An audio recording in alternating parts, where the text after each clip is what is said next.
Hey guys, hope everything's going well. You guys know the drill. Smash the like button, subscribe if you haven't, and comment down below. Follow me on Instagram at AIH_sports. Okay, today I wanted to do a video regarding some comments that I've seen regarding rookie cards and the concept of gambling. And I have mixed feelings about this, and I wanted to talk about both sides of what I'm feeling regarding this topic. So, some people say that, okay, if you're putting money into Patrick Mahomes, I was doing this video the other day and I was showing, hey, I got 10 tens, right, from a submission that I sent last year. People are saying that, hey, it's gambling if you put money in Patrick Mahomes cards because he could tear his ACL. That's obviously a given.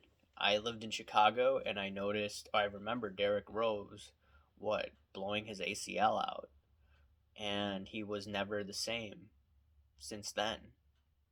Thibodeau should have never placed him in that situation when I believe they're winning by 10 points. Regardless, he's now reunited with Thibodeau in New York. But the thing is, there's a difference between gambling and taking calculated risk. So these cards, once again, I was buying each of these Mahomes cards. The gold cards I paid a little more, somewhere between $7 to $10 raw, and I was paying about $4 to $5 for these silver cards of Leaf, and I paid approximately $17, including the shipping, to get each card graded. So if you look at it, the rate of return, the calculated risk I took of buying these cards a few years ago, by the way, I didn't buy it towards the peak. So in my situation, I looked at it more as of taking calculated risk. So my strategy in terms of cards, 70% of the time I invest. And from some of those profits, I take that money, put in my own personal collection. So most of my strategy I would consider to be risk averse. Most of the times I'm putting money into individuals that will most likely be first ballot Hall of Famers. And I started this in 2018. That was my strategy. And I was patient. I was willing to wait a decade for some of these guys. But I knew with the Fed, they will be forced to keep interest rates much lower than what should be the expected interest rate. So that's bullish for sports cards. That was just my mindset going back into sports cards. I went to an antique shop and then it just opened my eyes up. Right? I would watch sports all my life. I used to collect as a kid, so I got reacquainted with the hobby late 2018 when many people were starting to get back in. And that was my strategy. I did not expect the whole system to shut down. I did not expect a pandemic. I did not expect stimulus checks. I did not see some of the cards that I bought for $100 go up to about $6,000, $7,000. It's insane. Graded cards. And unfortunately, I didn't sell at the top. I did get a decent return. But what I'm trying to say is gambling is much different than taking calculated risk. If you buy low, then you're not, in my opinion, gambling. And like I said, going back to my strategy, most of my strategy is involved in Hall of Fame players. More of a risk averse approach, where I'm taking a little more risk, where I'm throwing the ball down the field, is getting into quarterbacks that are young, where their card prices are low because they haven't played in the field yet, and it takes time for a quarterback to develop. That's where I'm taking my risk. Right? No risk, no reward. And I do that with quarterbacks because that's where the hot money comes in.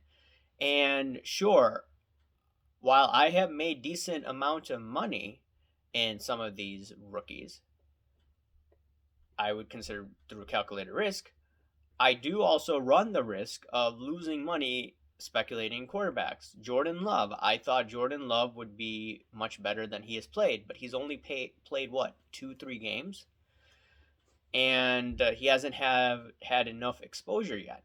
So I still have some cards that I bought this year that are rookie autos. I invested or speculated a little bit in from Jake Fromm, and I just decided I want to get rid of it. I didn't like the way that he played. So, yes, for every Patrick Mahomes, there's going to be a strikeout, but I've made much more than I've lost. That's the goal. So, there's that. So, calculated risk is very important. Now, in terms of gambling, I believe people are gambling, even if they have millions of dollars. These individuals are putting about what, 250K. I saw this on a PWCC post on Instagram, I believe.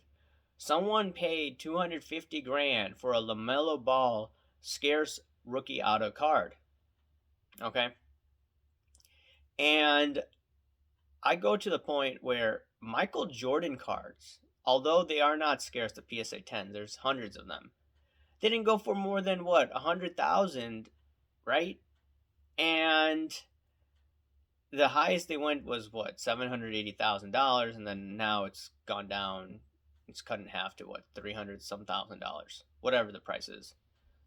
So we've seen the decrease, not decrease. We've seen Michael Jordan cards pre-pandemic didn't get to 200 some $1,000. There were cards I believe in the 90s that sold for a decent amount from my memory, but that was when Michael Jordan was playing. So that made sense. And he was winning championship after championship. No disrespect to LaMelo Ball, but has he accomplished anything yet besides a good first year?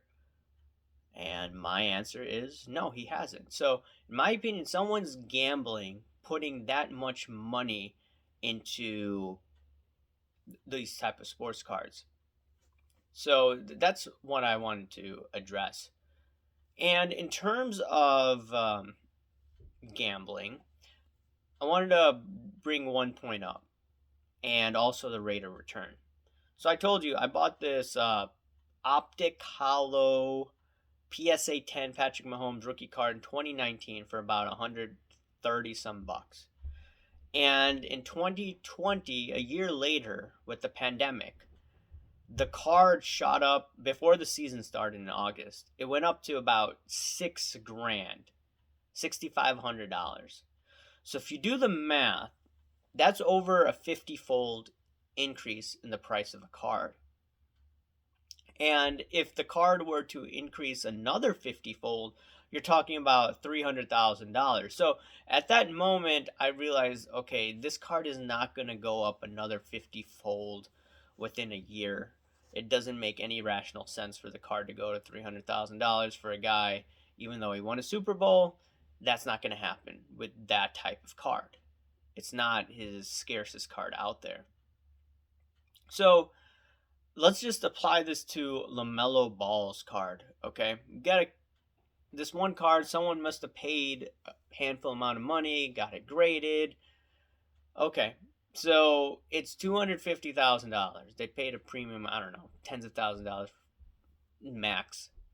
And okay, it's $250,000. So the person who bought this card from PWCC, though, so how much do they think this card can appreciate?